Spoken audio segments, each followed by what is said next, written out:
Olá, meu nome é Mariana Morim, eu sou aluna de licenciatura em Ciências Biológicas na UFRJ e aluna de iniciação científica no Laboratório de Glicobiologia Estrutural e Funcional, LAGEF, e sou co-orientada pelo aluno de doutorado Ronan Santos e orientada pela doutora Adriane Todeschini no estudo da hiperglicemia e progressão tumoral no câncer de cólon. Bom, em 2018, 18,1 milhões de novos casos de câncer foram registrados no mundo, sendo a Oceania o continente com maior número de casos de câncer a cada 100 mil habitantes. E atualmente o câncer é responsável por uma a cada 6 mortes no mundo, e estima-se que ainda nesse século o índice de mortalidade do câncer ele vai ultrapassar aos de doenças cardiovasculares e acidente vascular cerebral. Ainda em 2018, o câncer coloretal ele ocupou o terceiro lugar entre os cânceres de maior incidência e o segundo no índice de mortalidade.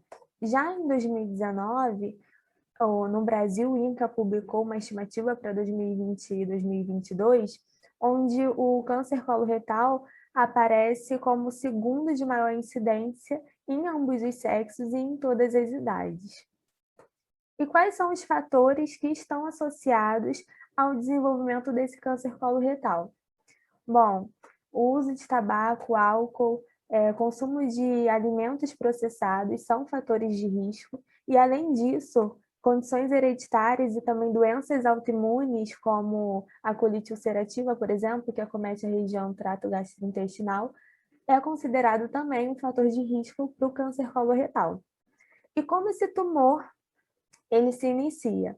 Bom, na maioria dos casos, o tumor ele se origina a partir de pólipos, que são lesões benignas que se formam na mucosa do cólon, na região distal, e ao se desenvolver, pode ocorrer uma displasia acentuada, uma displasia severa, iniciando a sua fase maligna, que é o adenocarcinoma.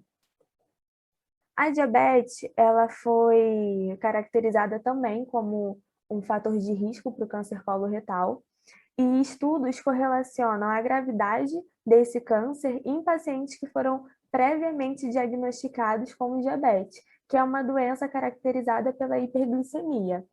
E como essa hiperglicemia, essa glicose, pode favorecer o câncer?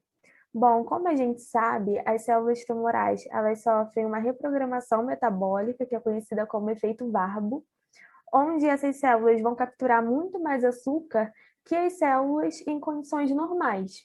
E esse açúcar, ele vai ser desviado para a produção de lactato para manter a sua alta proliferação. Bom, parte dessa grande quantidade de açúcar que vai entrar na célula vai ser desviado para a via das exosaminas, e essa via ela se inicia com a entrada da glicose na célula, que é imediatamente fosforilada para glicose 6-fosfato e depois convertida para frutose 6-fosfato. Nesse momento, ela pode seguir pela via glicolítica ou desviar para a via das exosaminas através da GFAT, que é a enzima limitante dessa via. A GFAT ela irá gerar a glicosamina 6-fosfato, e a partir desse momento vão ocorrer diversas reações até a formação do UDP-glucnac, que é o produto final dessa via.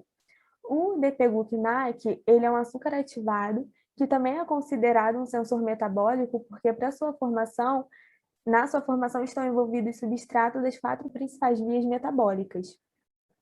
E esse UDP-glucnac, ele vai ser utilizado como substrato doador no processo de glicosilação intracelular e de superfície.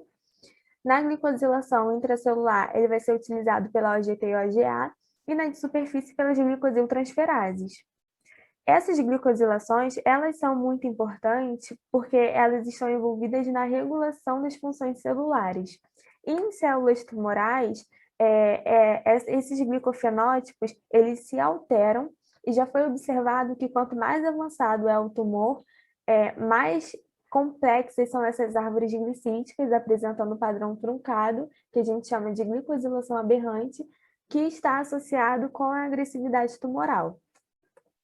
A hipótese do trabalho é que a hiperglicemia estaria aumentando a glicosilação aberrante associada à malignidade tumoral pela via das exosaminas. E o objetivo do trabalho é identificar as alterações na via das exosaminas e biossíntese de glicoconjugados que estabeleçam uma correlação direta entre o quadro de diabetes e o aumento da malignização no câncer coloretal.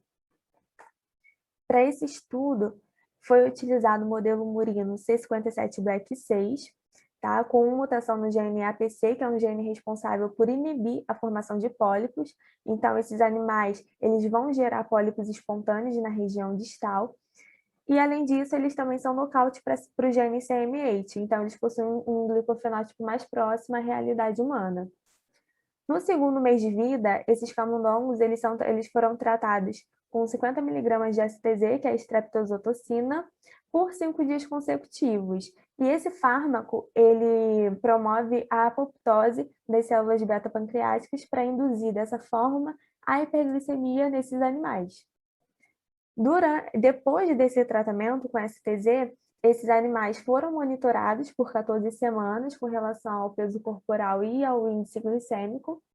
E no 5º mês de vida, eles foram eutanasiados por inalação de dióxido de carbono. E após a eutanásia, foi feito a dissecação para análise de número de pólipos e seus respectivos diâmetros. Também foi realizado cortes histológicos para análise por microscopia. Punção intracardíaca para coleta de amostras sorológicas e também foram coletados fragmentos de pólipos e de tecido adjacente para análise para o Western blot, PCR e citometria.